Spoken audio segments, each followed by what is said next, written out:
By now you should have finished question number 2 and realized that generally speaking, compounding interest does give you a greater benefit in the long run. It gives you a higher overall payout. And even though the difference isn't necessarily super significant, it is worth noting. For example, after 20 years in this smaller increment, so where you're counting quarterly instead of by year, or annually we call that, you end up earning $48.75. That was your answer to letter G, was about $48.75. That was also a little bit of change as well. And compare that to the answer that you got in letter D from number 1.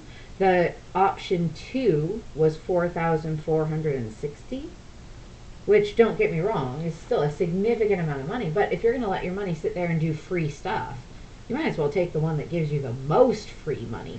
And it is interesting to note that in both those options, you're getting 8% interest. It's just that in question number 2, dividing it up into smaller chunks is actually giving you a greater payout than taking the one lump 8% payout once a year. And that's an interesting thing to note as well, is that compound interest really has a two-pronged effectiveness. Compound interest is more effective than simple interest. So percentages are more effective in general to give you good overall long-term growth in your money. But breaking it up or compounding it more frequently also gives you an advantage. So something to kind of walk away from this with, just as a life skill, in general, think about compounding to your advantage. Dividing an interest rate into smaller chunks often gives you a greater overall profit than taking one big percentage chunk once. So compounding generally is a very good thing. Now, let's look at question number 3. Let's deal with another compounding situation. We've got this guy who invests $1,500. There's his initial value. And he's going to get 12% annual interest compounded monthly. Compounded, remember, means divided. So you might want to start making that substitution whenever you see that word. When you see the word compounded, say the word divided in your head, because we're going to take that 12% and we're going to divide it into monthly chunks. So he's not going to take a 12% thank you payment from the bank. He's going to take 12 smaller payments because he's going to take a little bit every month. So think about this logically. You'll take 12% interest divided into 12 monthly installments.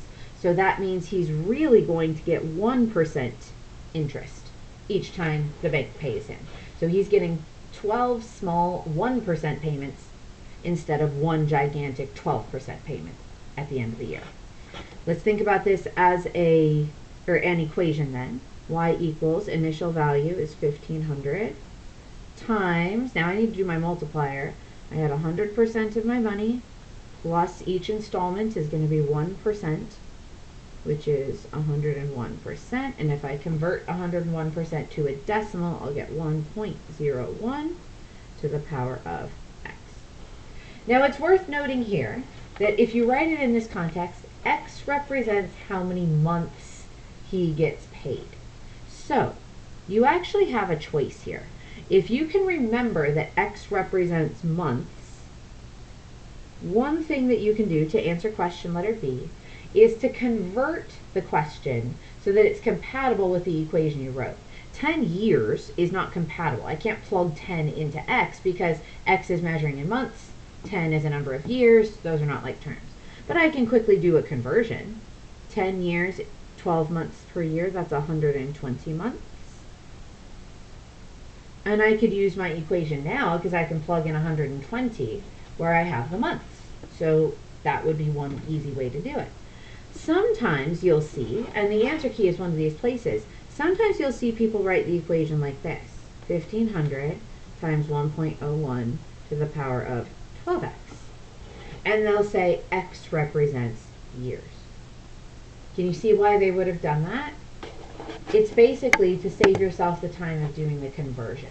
They would say, oh, well, if I just do 10 years times 12 as part of the exponent, then I'll get the same exponent as I would have done this way. It's actually the same thing.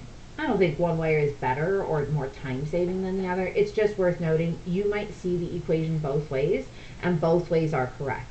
As long as you're being consistent and you're labeling what that variable x represents, whichever way you're going to write it.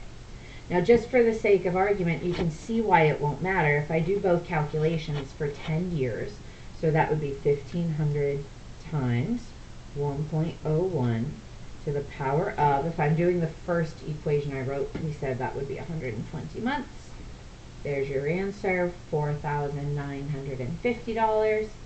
And if I did it the other way, 1,500 times 1.01 to the power of, and then I'll use parentheses to be safe, 12 months a year times 10 years, you can clearly see you get the same answer, which shouldn't be surprising. But that's the idea anyway with setting this up. Notice how it goes so much faster by the time you know what to do. When you know what a geometric equation looks like, that part takes no time at all. When you know how to quickly convert a percentage to a decimal multiplier, that makes things go faster. And then your calculator can do the heavy lifting from there. So hopefully this gave you a good sense of how compound interest is set up and how we do the questions, because I'll do a couple more examples to help you through page 16 in the hopes that now you can become a bit more independent and start figuring out some of these on your own.